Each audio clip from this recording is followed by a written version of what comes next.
So I think we can start. I share the screen, I unmute myself, I turn off the camera. So I think it's all done. So this second half would be on case studies that we have been working on University of Porto and INESCTEC. And these case studies that I pick are all the three of them on public transport area. Okay. Basically, at the end, I will give you the reference for the three papers that we had on these case studies, but I will just go briefly through what we have achieved and what was our approach in each of them. So, of course, why in public transport area this is important? Well, because it's important to the passengers to have confidence on this so that they can use them. If you do not have enough confidence, you will probably choose not to use the transport and go by your own car. So in order to diminish the frustration of the customers and decrease the costs associated with many of the repairs that they have to do, it started to appear this predictive maintenance setting. As I told you, in airplanes, it started way before, because people do not wish to go by another transportation instead of the plane, and plane implies many risks, and of course they have really trustworthy software and they account for many things, so they started to do some things back some time ago. But regarding public transport area, it's quite recent, okay? And the most, because of that, mostly the maintenance made in public transport area are either preventive or corrective. Okay? So the case studies that I will present here are a joint work with João Gama, Bruno, Narges, and Pedro. Pedro is a mechanical engineer that made the master in data science. He brought us the first case study while he was doing the master. He proposed this topic. That's how me and João entered the predictive maintenance field. In 2014, he made his master thesis, and he brought the data from passengers' doors in UK train data. Back then, he was already in Metro do Porto, and they gave him access not to Metro do Porto, but to this train data that he had access in UK. Okay. And then he gave us, we had a project with him in Metro do Porto, and this is the latest work, not with Metro do Porto, but with the University of Sweden. Okay. So, train passengers' door. Why this is a problem? Well, as they become more and more complex, is supposed to get more complexity issues and more prone to breakdowns. Okay. And the idea here, it was to be able to detect based on sensors that already are installed in all of these doors, if we were able to spot these failures, because these failures are quite common, not so common, but still are common. And when they fail, what happens is that the train can no longer operate, and it is a huge cost for the company. But what is challenging about this problem is the part of identifying the failure. So basically, we have the movement of the doors, the open and the closing movement. But if that movement doesn't comply what is expected, that doesn't actually mean that there is a failure, okay? that situation here, which is an anti-pinch system that we have in every train door, causes an abnormal door movement, but it's not a failure, okay? So we had to have a way to detect a sequence of abnormal movements in order to have at least an indication of a structural failure being in development in the door. The data that we got is data that comes with the door when it's installed, which is basically pressure readings in 2 chambers that each door has.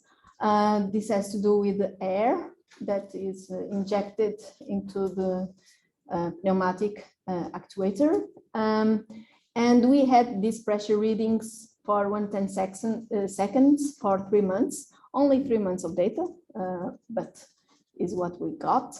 We had time series data set for open and closed door movements, okay? And that correspond to about 500,000 pressure readings that correspond to 4,600 door cycles, okay, during those 3 months.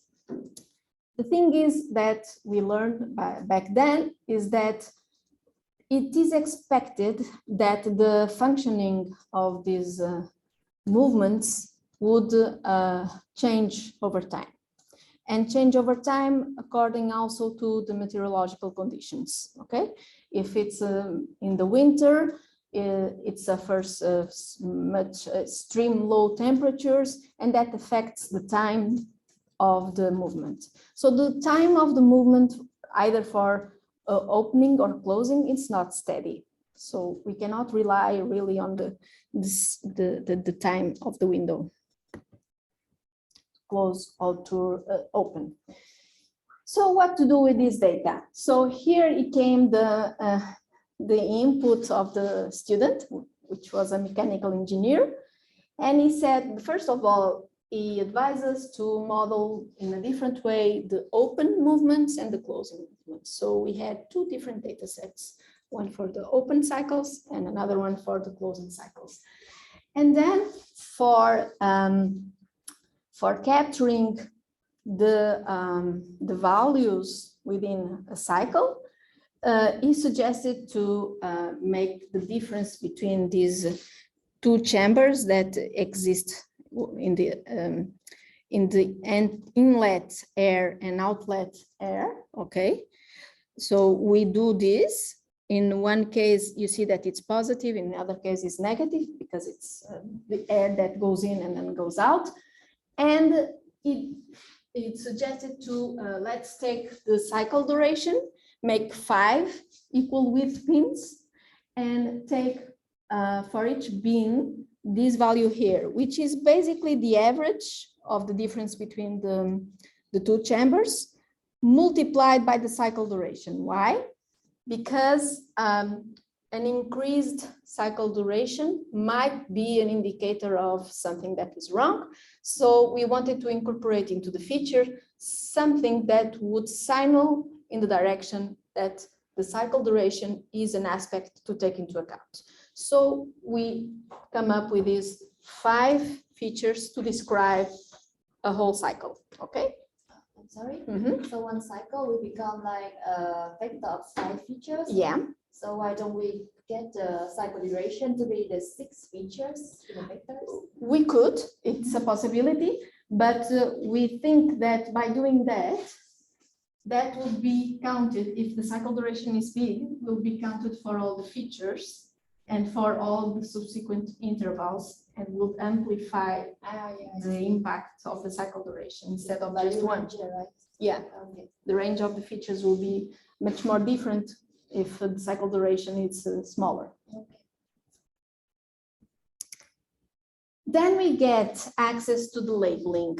So the student had access to these maintenance reports. Okay, this is good because we had 3 reported failures from September till December, only 3. One in September and one in November and last one in December. But regarding the cycles, we didn't have any labeling. So he went through all the 4,000 examples, and he, according to his knowledge on mechanical engineering, labeled itself what it seemed to be an abnormal or normal cycle. Manually. Oh. Was 4,000 and was his master thesis, and he wanted to do it. So we for sure couldn't help him because we don't know anything about things. So he manually, without looking, he looked at, as in everyday job, he deals with this mechanical stuff and what is expected to be normal or abnormal. And by looking at the pressure readings, he has made the labeling of each door cycle without regarding if it's a failure or not, okay? It can be just the anti-pinch system. And at the end, 5% of the open movements were labeled as abnormal and 4% of the closing movements, okay?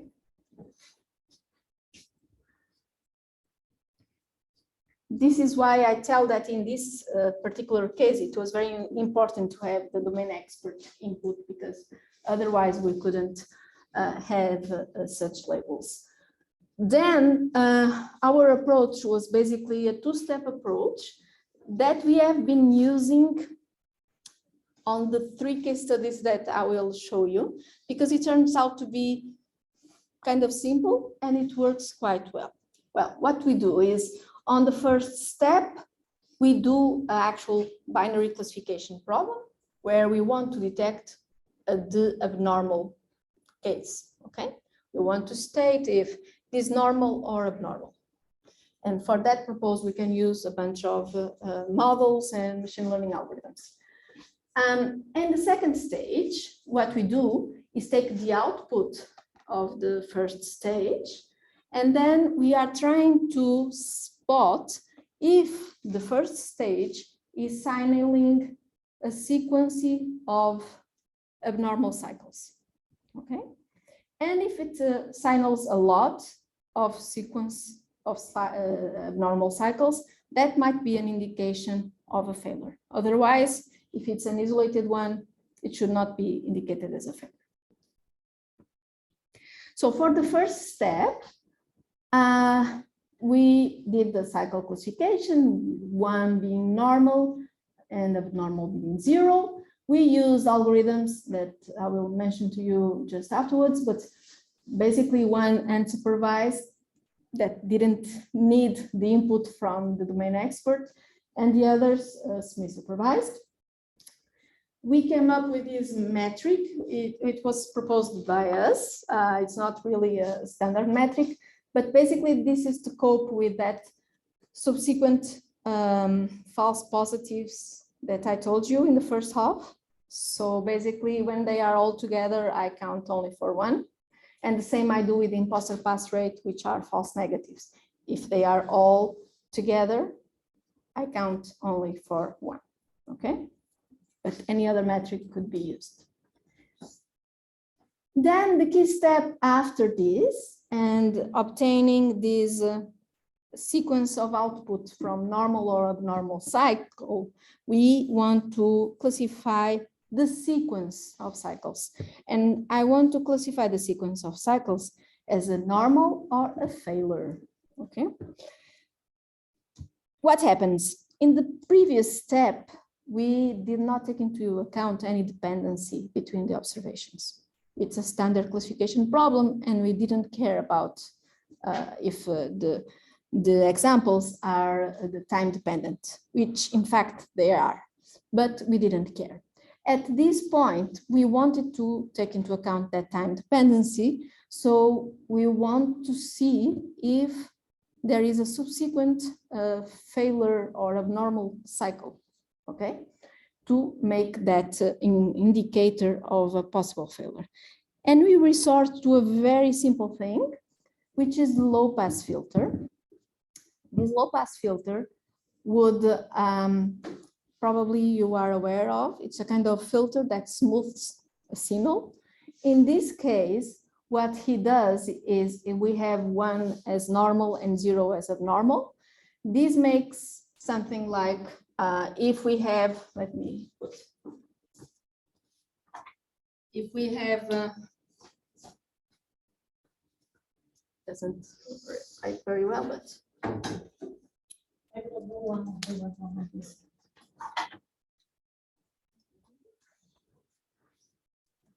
so 1 is normal.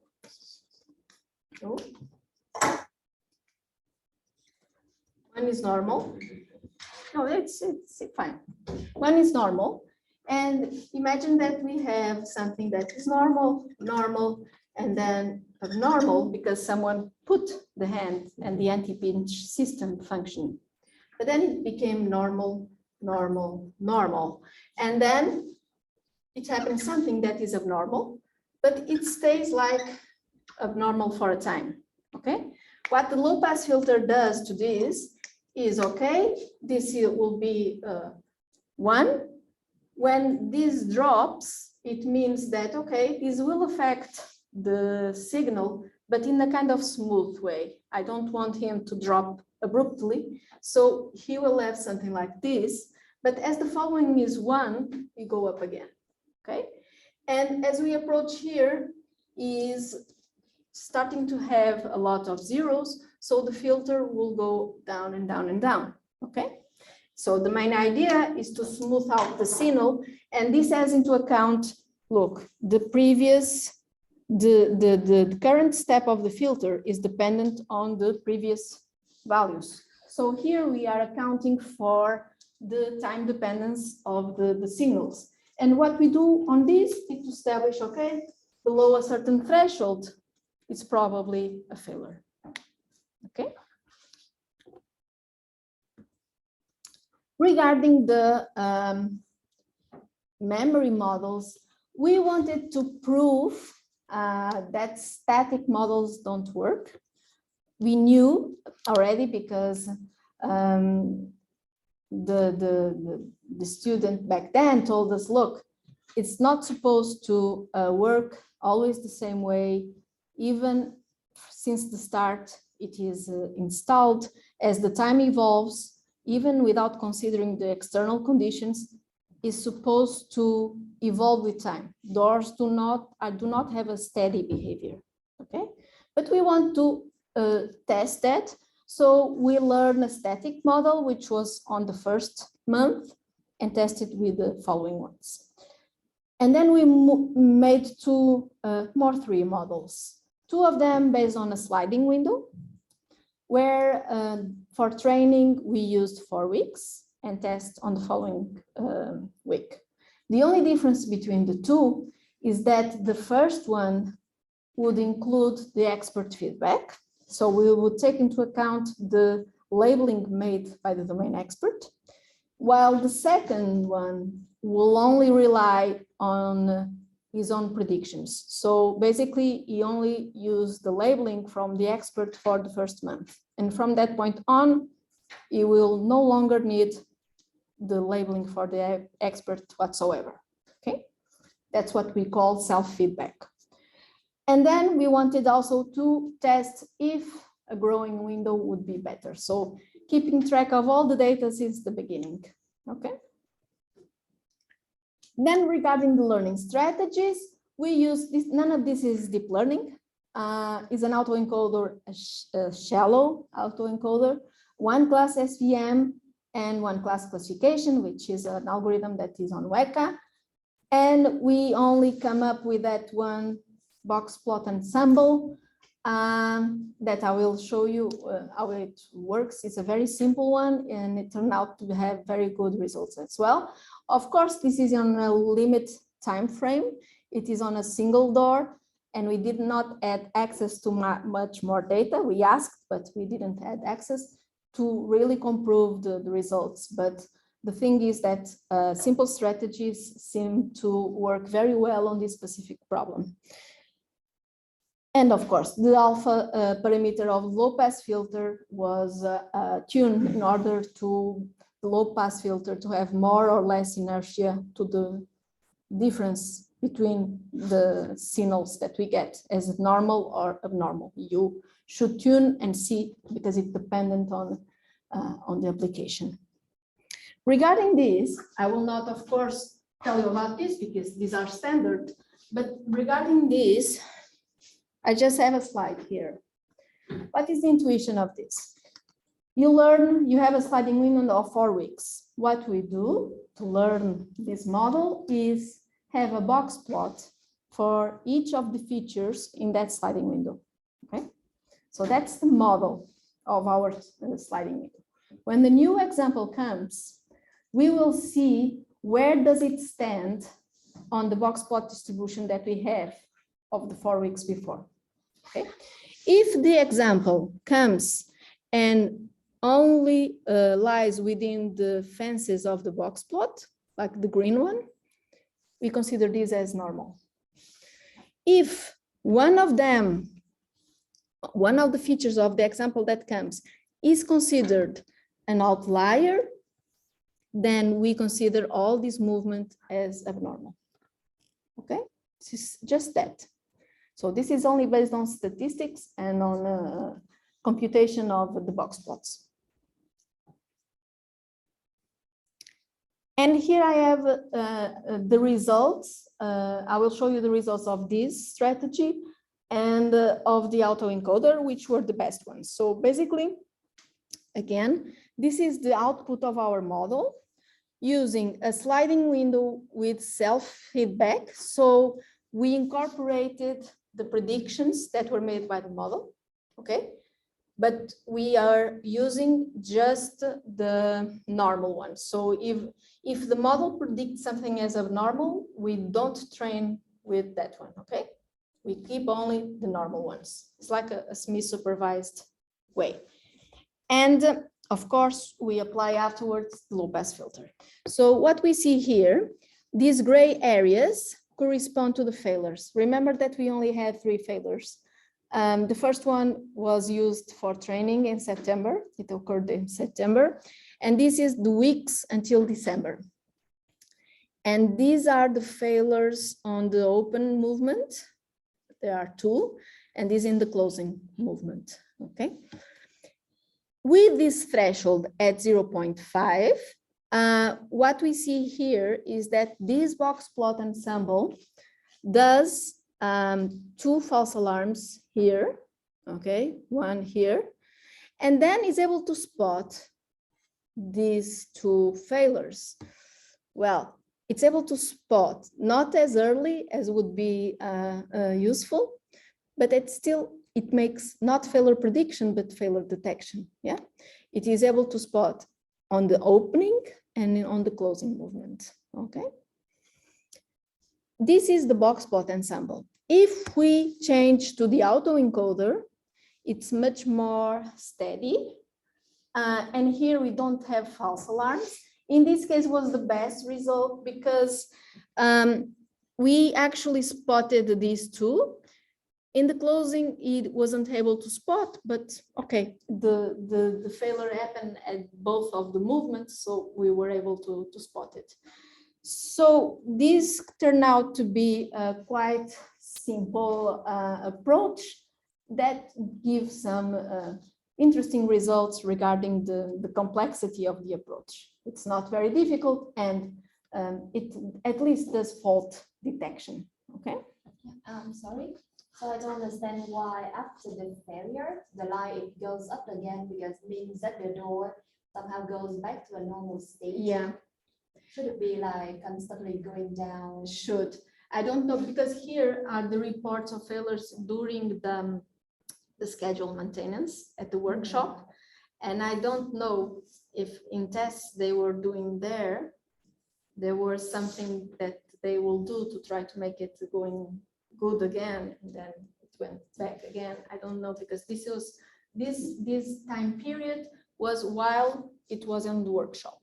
Okay, I see. So we don't really know what was happening during the workshop visit. Okay. So the expert feedback is not actually this feedback from the maintenance team. So we don't know about the maintenance action that's No. happened. We would, when I say expert feedback is on this, okay, on the, and this was the expert, this is with the maintenance. The maintenance only, we made this mapping, but the maintenance only said there was a failure on this date, and there was a failure, look, all these days they were on the workshop. Okay.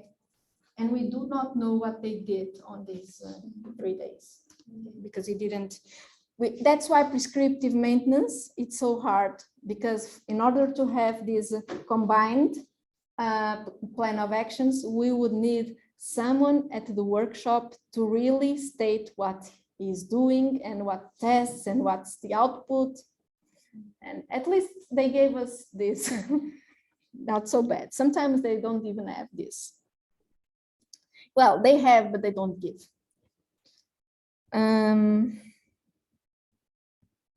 So these were 2 nice results that we get from this case study. And basically what we learned from this was that, okay, static doesn't work. I didn't show here, but static was very, very bad, was the worst. If I learned with the September and always predict in following months was very bad. Growing window was also very bad. It means that we need to keep up and evolve with the regime of operation of the door as time evolves, okay? So we should keep up with like a sliding window, and the sliding window with the self-feedback turned out to be quite nice, okay? So once we had this, yeah. So in this study, you only did the prediction based on the data from one door. Yeah, only one door of the Wouldn't it train. be useful to have the data from all the doors and to see what is the deviation? Yes, but we didn't get access to no other door, because this is very limited in that sense. Only one train and one door of the train, and only 3 months. At least there were 3 failures on that 3 months. Yes, what we would like, after he finished the master, we were writing a paper and we asked for more data for this train, other doors, to see what happens. And no, they didn't give. This is from UK, and they didn't want to give the data. I don't know why, but we were strict to this data. Yeah. And for the supervision, what algorithm did you use? Did you learn something from supervision? With the, not supervision, we use semi-supervised. The semi-supervised were this one, in the sense that we included the examples that were labeled as normal, the cycles only, and discard the remaining ones. All that was abnormal, it was not supplied to none of these algorithms. Okay. When we are learning the data, at first, the first month, we have failures, but we only pick, we have one failure. We only picked the normal ones and learn from that. Whenever we are moving to the next week, if we predict something as abnormal, that is discarded, and we only train with the ones that were labeled as normal. Always like that. We are just learning the normal to spot the abnormal. But then the annotation, how did you use the annotations? To evaluate. Okay, then we add that metric, and we use that metric for that purpose. We use the annotations that we had, the ground truth, which is also something that we do not always have. Okay, but the student made the annotation of 4,000 cycles, so we get. But here it was also regarding the failures, and we were aggregating the alarms into one false alarm or one imposter pass.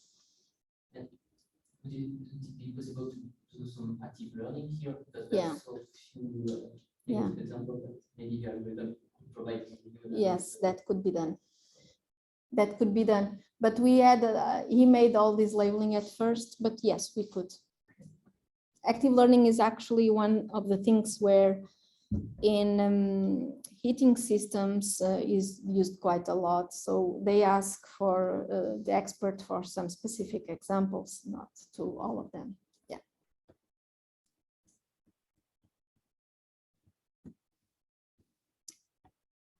So with the same student that was no longer a student, he worked at Metro de Porto, and he proposed to us to submit a project that was accepted, which was on air production unit. What happens?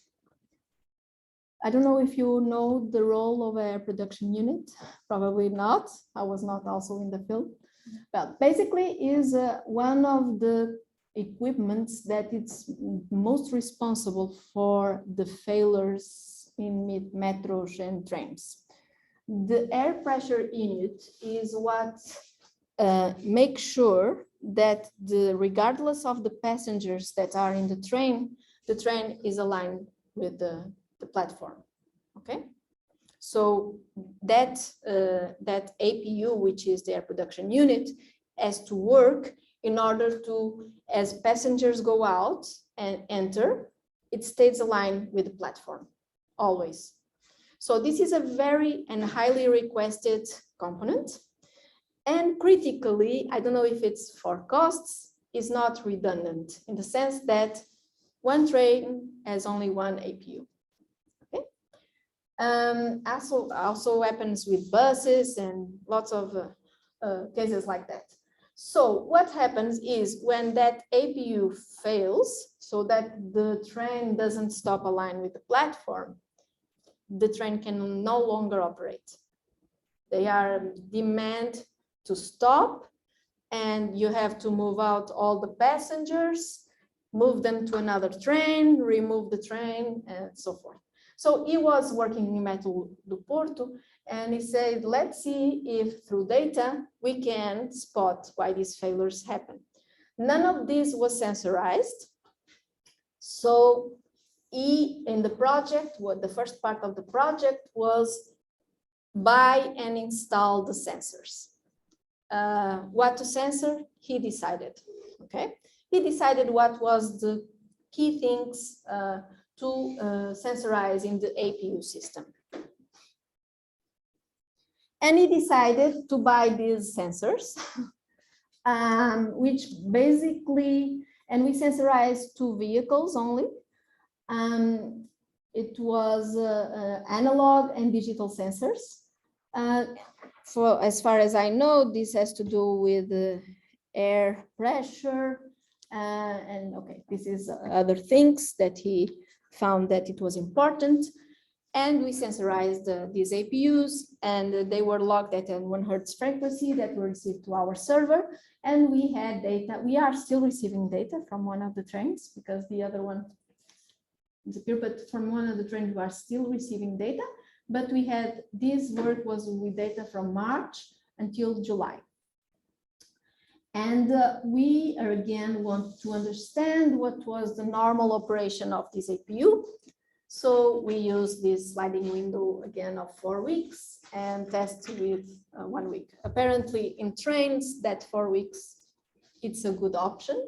We did this with the UK trains, and he suggested also, we train with the other lengths, but 4 weeks seemed to be a good regime, and test with the following week, okay? Our idea was to be able to see if we were able to timely notify the existence of a failure in development in this APU system. The first thing that we did, as this never have been sensorized before, at least as far as we knew, was to look at the data from all those sensors. And the first thing is that he also advises is to define each cycle as an interval between the compressor runtime and compressor idle time. What is this? So In order to maintain the train aligned with the platform, the compressor does some kind of air injection, okay, into the system. And as time goes by, it starts losing air, and then it goes up again, does an injection, and then it goes down again. It works like that. But of course, according to the number of passengers and the number, this is always not the same length, okay?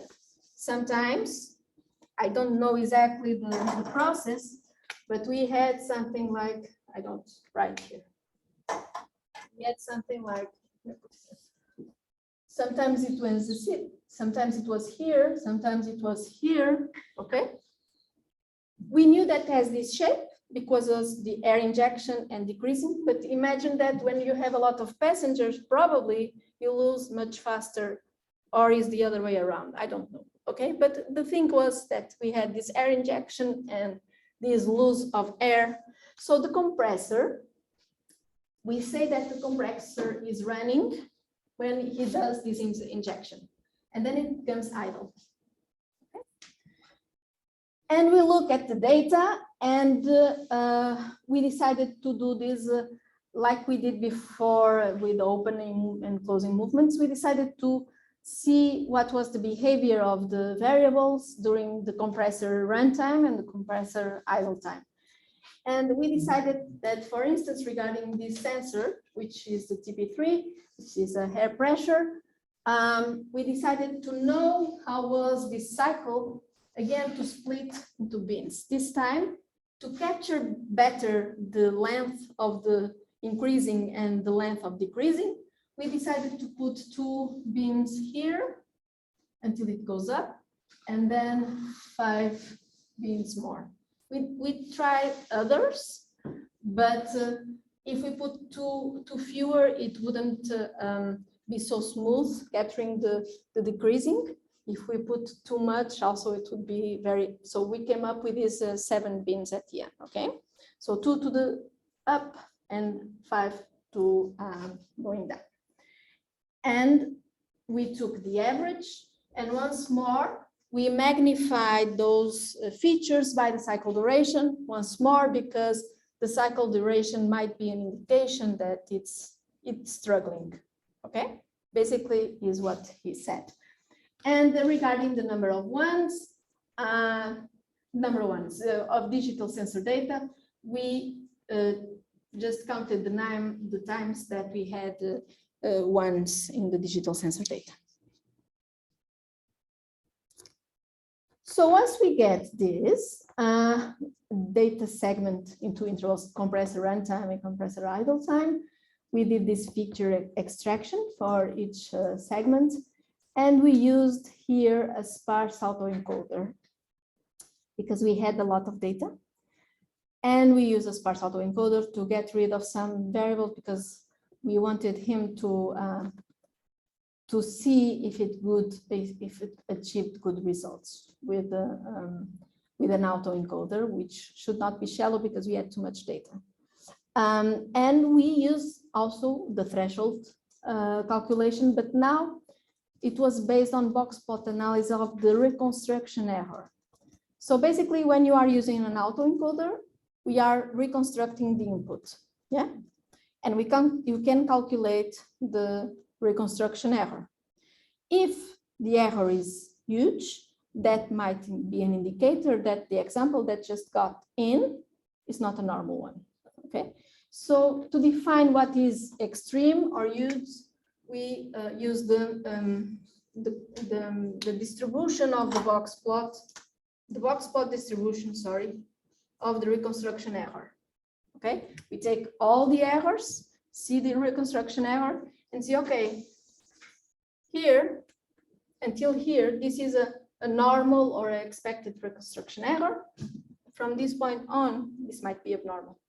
It could be any other criteria, okay? But we chose this one. Did you compute the box plot online? Yeah. During we enter the data, we get the output data, and we computed the box plots. And then we use the low pass filter. But let's look at the results.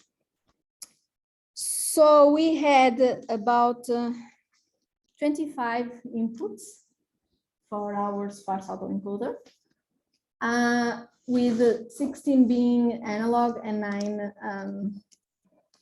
inputs of digital one. Okay, and we set up this autoencoder, and we train with the March, which was the first month of data, and then do the same self-feedback. So we were predicting for the following week. If it was normal, we keep the example. If it was anomalous, we discarded the example. Here we evaluate the true positives if the failure was predicted at least 2 hours before it takes place, because he told us that it would mean you need at least 2 hours, because in Porto, metro distances are very small, and I believe that there is no complete path that takes more than 2 hours, I think. So he said that, and we computed the true positives, false positive, recall, precision, and F measure. We had this report for the March until July. We have 21 failures of the APU. Okay. We have more information that they had on the report, but we didn't care about the severity. But basically from March to July, these were the number of times that train stopped the operation and moved out all the passengers and some other center, okay? And you see here at different hours. And this was the output. So here it's a little bit messy, but the thing is, we have in black the true positives. So the predictions of failures that happen at least 2 hours in advance. And we have true positives here, here, here, and here. So it kept giving alarms of false of failures. Okay, we got a lot of false negatives. So basically, we didn't spot all these blue ones. You could say, okay, we could tune this threshold, but then we could also get too many false positives instead of false negatives. It's always a matter of seeing the things. And yellow are the false positives. So these are places where we spotted that was a failure when it actually was a failure. Okay. So here we did a little bit more than before, in the sense that we were able to predict timely at least 1, 2, 3, 4. Okay. Yeah. So yeah. Do you know what is the difference in the width of the true positive and the false negative? It looks like the very short events you're not able to detect. The true positives and the false negatives. Yeah, they are very large.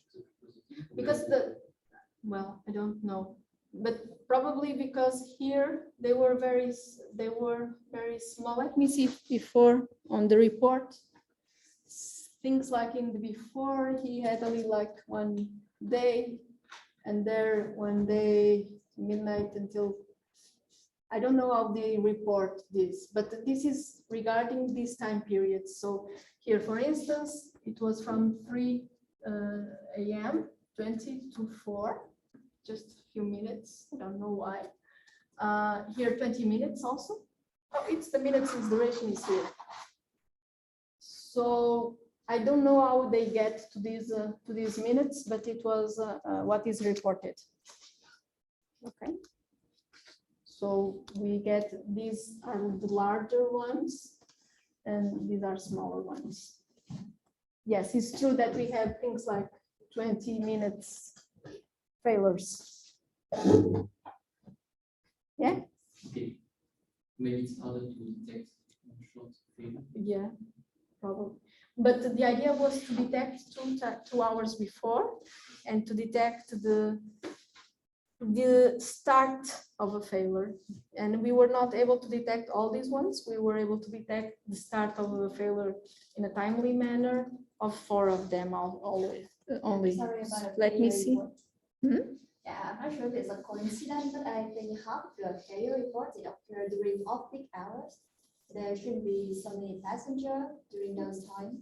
Yeah. And the 3 failure with the longest time occur at Yeah, midnight. we have here things that it's not rush hour anymore, but here is the rush hour.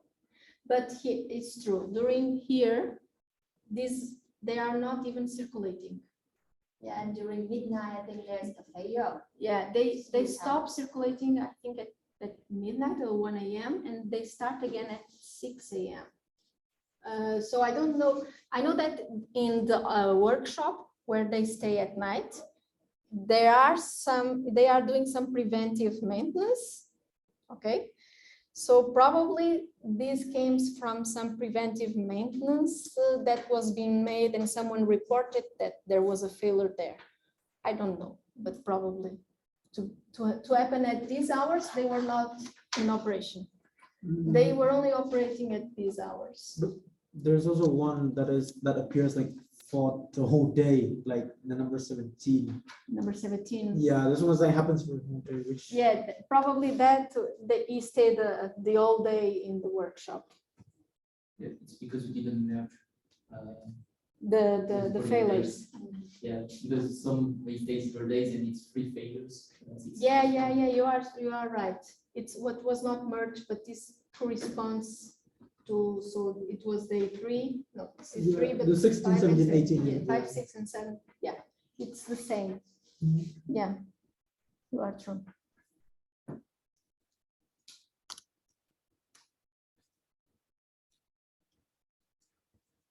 So then what we took out as a message was that, regarding, but you are right, we shouldn't count everything as a possible failure, we should aggregate.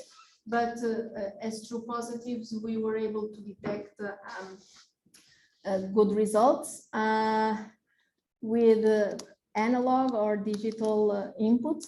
But what really was interesting from the Metro do Porto perspective is from the whole set of sensors, it seems that we are able to detect the failures using the pressure of TP3 and the compressor itself.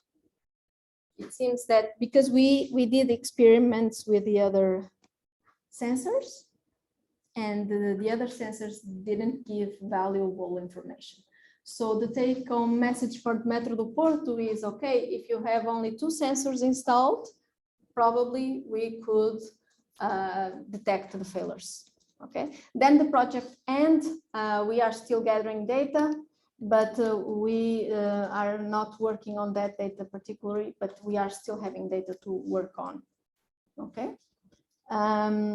Because it seems that the other ones, the caudal and other stuff, doesn't matter much.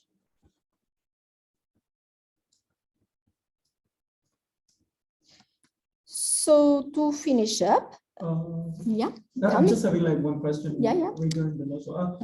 Do you do any analysis on the time complexity of the algorithm? Because it seems like this parser encoder is like extremely complex when there's an online fashion. Yeah, it's an online fashion, but I don't know the complexity. I think in the paper, I don't know if in the paper there is, but you have the reference of the paper in the end, and I can supply you the paper. This was a postdoc student that performed all these experiments. I don't remember, I don't think that it took too much because that didn't seem to be an issue. She even ran on her own computer. She didn't resort to no. We had the data on a server, but she ran these results on her own computer. So I believe that it was not so time consuming.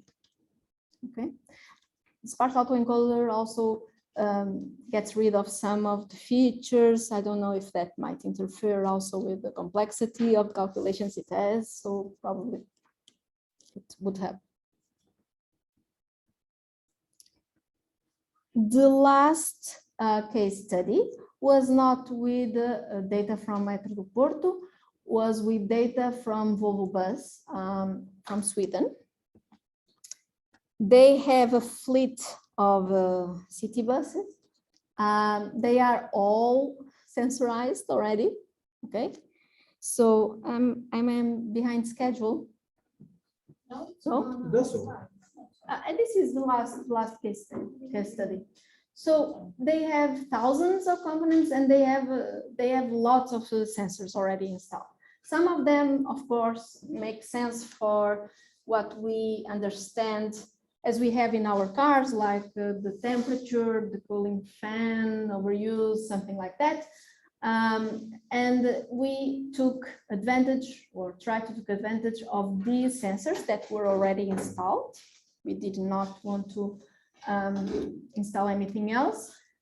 And we wanted to spot the failures.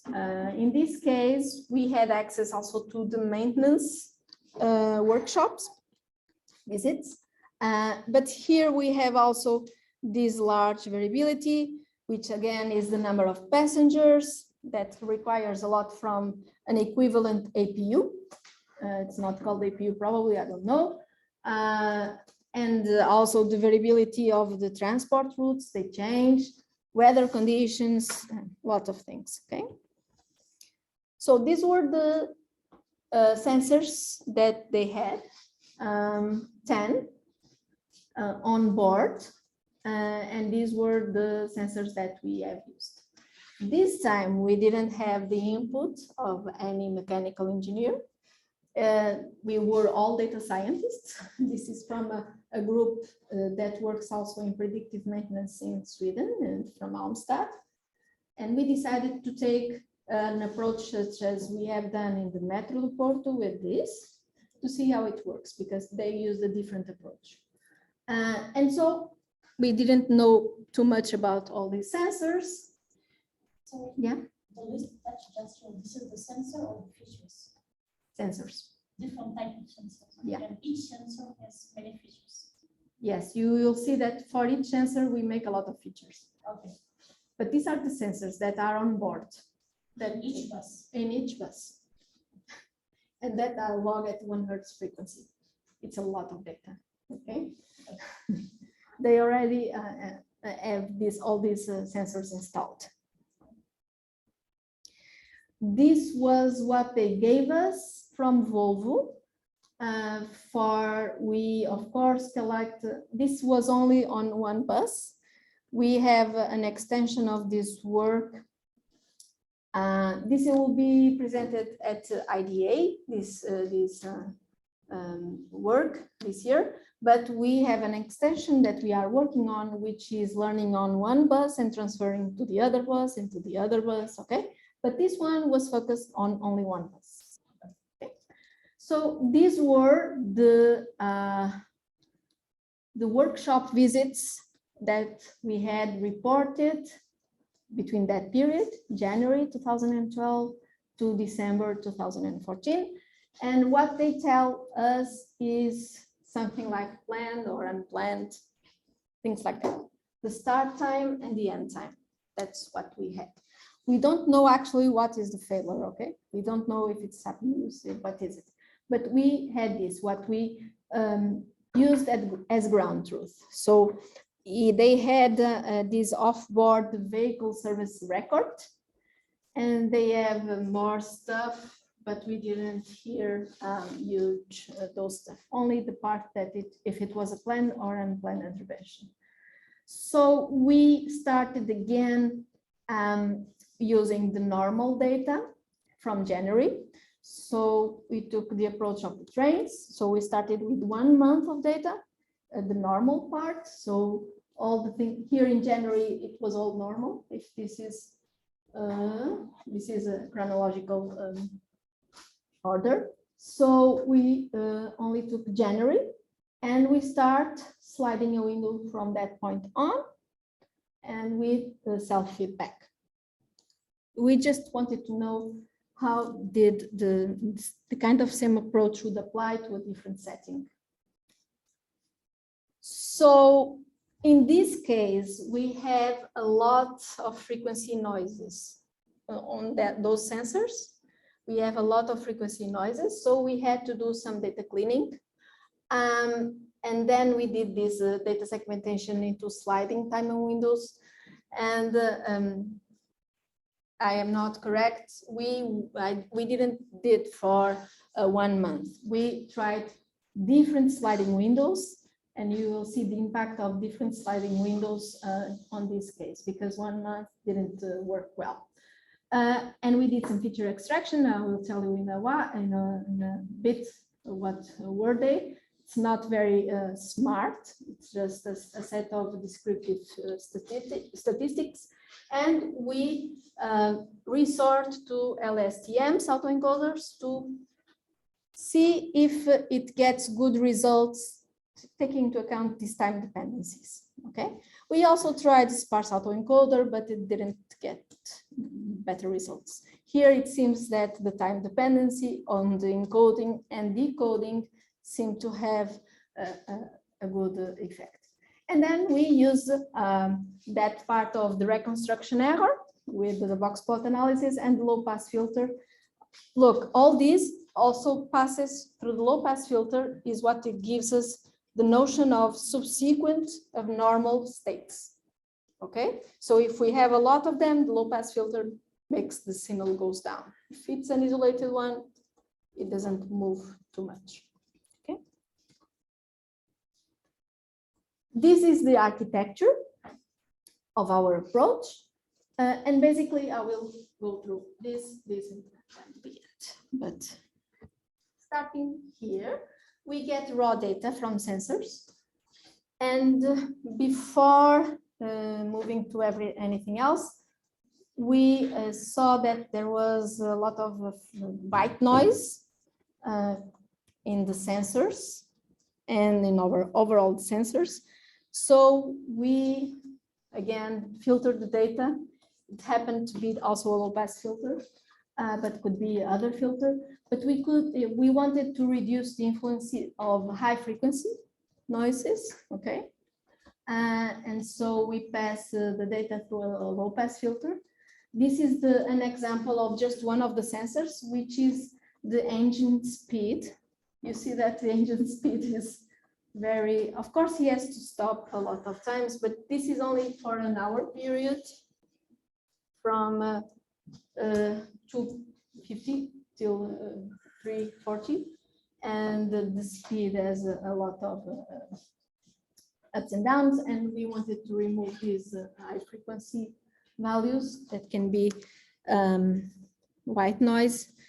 And for that purpose, we also apply some fast Fourier transform, and with that, we identify that data with frequencies higher than 0.1 Hertz might be a specification of white noise. Okay. So this was the data cleaning that we did through all the sensors, basically to come up with something that would be more clean. Then feature engineering. Again, we don't have any domain knowledge on this. Nobody told us. We started looking to see if we saw some pattern like we saw in the other works, if there was some kind of cycle, some kind of nothing. Nothing came up, nothing seems to be a pattern. So, okay, let's see, let's extract a set of statistics that tells us a little bit more about the distribution of these sensors.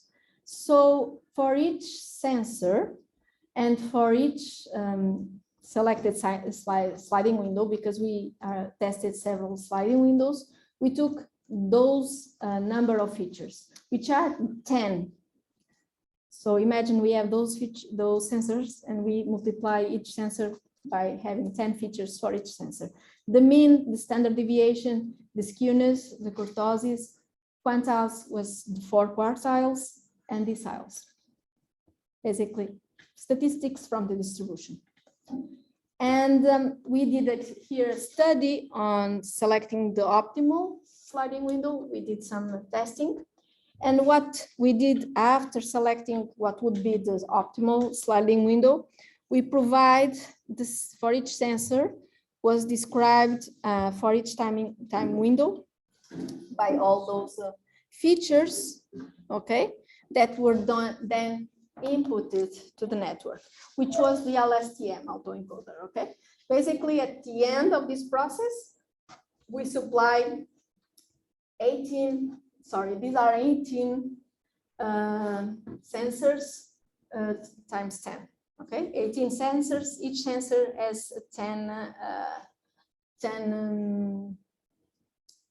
the reverse way around. So it's 10 sensor, 18 features, right? One sensor at a time. Yeah. This matches each time for each minute or for each second.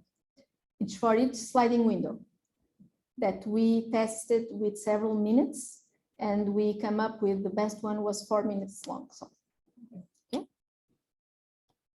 So this was the part where once we got that, we submitted to an LSTM autoencoder. The LSTM autoencoder is just something like this, where we are supplying the sliding windows, and in the encoding and decoded process, we are using some time dependence by these hidden nodes that take into account the previous to help encoding the following and then decoding in the same way, in the opposite around. So all of it is one autoencoder, one LSTM, or multiple OSTM at the same time? This is only one LSTM that received the, so this is all the features that include on that LSTM, okay? So that the sliding windows keep track dependence of each other.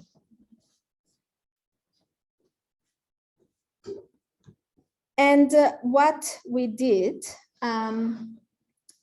was basically that I have told you before. So we take the reconstruction error after passing the LSTM and decided based on the reconstruction error threshold if it should be a failure or not, okay? And then pass the low pass filter again on that to decrease the false alarm rate and to see if a sequence of abnormal windows are considered a signal of failure, okay? And this was the output of our algorithm compared to the ground truth. So basically what you see here is that, for instance, we were able to spot this failure 1 day ahead, even though this was planned, but we would alarm before, but that doesn't happen always. Sometimes here it was 2 days in ahead, but I know that there are a few examples where we spot on the same day, okay? Same day, and here in the same day. So it seems that all the unplanned, let me see if, no, there is one unplanned here that was before 1 day and so forth, okay? And there were some of them that we were not able to spot at all. What we did regarding the sliding window that I was telling you is that we tried the size of sliding window from aggregating from 1 till 10 minutes and see what fits best. And what we saw from these results is that 4 minutes time window seems to be the most effective one. So these results that were before were achieved with a 4 minutes time window. So we do that for each segment of 4 minutes. And the results are here for the 4 minutes time window. And this is the output. Here it's not so clear, but basically she made the output of 2 autoencoders together. So basically the red is the multi-layer autoencoder, an autoencoder which does not take into account the time dependency, was not the LSTM, and the green one was the LSTM. And basically she signaled in green the planned interventions, and the pink are unplanned. And this is the output of our algorithm passing through the low pass filter. Okay, again, it's the same thing. So it's not very easy to spot, but okay, we see this red area, which is the multi-layer perceptrum, multi-layer autoencoder that seems to do much more false alarms than the green one, which is the LSTM, okay? And we see here probably the false positives here and here, not too much, but a little bit more, okay? So the LSTM shown to obtain a better result, and this was for a period of 3 years, okay? So these are the references of the paper that we have published. We have other published regarding this case study, but was on workshops and small studies. These are the main ones if you want to know more about the approach. The passengers door breakdown in UK train data, this one on Metro de Porto, and this one is what I'm going to present on IDA, okay?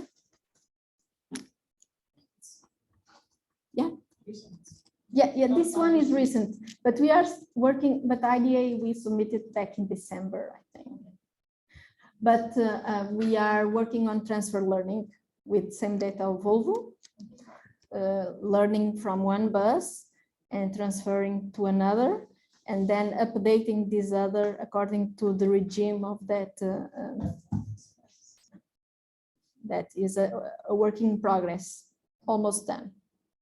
Do you have a live system for the next, so for the last case? A live system? Like, because now I think you have all the data on the machine. Or for the second? No, for the last one. The last one, we don't have more data. They gave us the data for 3 years, and we used all the 3 years of data. Are you able to process the data online? Like, as it arrives, I think it can maybe takes time just to train. Yes, but it was not a problem. It seemed that it was not a problem. Here, I think she resorted to a server, but she was able to do this 4 minutes pre-processing. So you build a pattern for the batch mode, then you use it. No, the autoencoder is retrained for every sliding window. Yeah, with the normal observations. Okay. We are always retraining the autoencoder. And probably here we have a lot of sensors that might be not relevant, but that's the thing good and bad about deep learning, is that it made that choice for us. But the thing is that as we didn't have here any information from the domain, okay, let's do this and see what happens and see how it goes. We, back on the other cases, we had someone that told us, look at the compressor behavior, look at here and see if it's a pattern, this is supposed to be different. Here we didn't knew, so we just used all of them. We are also working on trying to obtain explanations from this. So basically getting the input and the output, if it's an abnormal or not, and trying to do some post-hoc explanations that tells us, look, if the mean of the standard of sensor X is higher than and what the other standard deviation is lower than done, then it might be a failure. We want something like that. That would explain at least. But yeah, I think deep learning here in this case has a lot to do with the good results, because these are too many inputs, as you see. And I don't believe that they will be probably all needed, but we played with the data that we had. Just it's just a proposal. So instead of training the autoencoders on normal data, Mhm. have you ever tried training autoencoders on abnormal data? We have few examples. The Yeah, problem because- is that because autoencoder needs a lot of data, Yeah, that's true. and here we have, look, for 3 years. 3 years, we have, of course, we can multiply that by 4 minutes Yeah. scale. But still, with the respect to the normal, it's much less data. Or can you try to augment it? Yeah, I can, but how sure are you that I'm really creating cases that are meaningful? That's the problem of, yeah, some people usually also use Ganj to generate artificial examples, but we are not sure that we are making cases that make sense on the real setting. That's the problem. Is it possible for a sensor to be the value A and the other being the value B? We don't have that kind of knowledge to, but we can. It's a pre-processing technique. We could, but we rely on the normal because it's far more what we have. And even when it started, this failure detection, data-driven predictive maintenance was on helicopters, and they started with the autoencoder. It was actually by Natalie Yapkovis. Do you know her? No. She started to propose this autoencoder before deep learning. It's a neural network that has this kind of structure to learn on normal data and detect what would not be normal. How many time windows do you consider as input in the LSTM? Do you consider all the previous windows? Or? Just I think here it's the time windows for 1 month, 4 minutes, 1 month, but I have to check the paper. So you are able to train the LSTM in less than 4 minutes? To do all the pipeline in less than 4 minutes? No, I think we aggregate at 4 minutes, but we provide the data for 1 month. Yeah. As input to the LSTM, right? Yeah. But then as you receive a new window, you said that you are training the LSTM for each window. No, but I think it's for a window of not aggregated features. Our windows for training are 1 month, I believe. And then I train with 1 month and I test with the following week. But what I give in 1 month is aggregations of 4 minutes. Okay, so if you have a real system, every month you train the LSTM, and then you use this LSTM to detect the entire the following week, and then move. Okay. Okay. And move every, but the way that we aggregate, it's on 4 minute space. Let me see if it's here.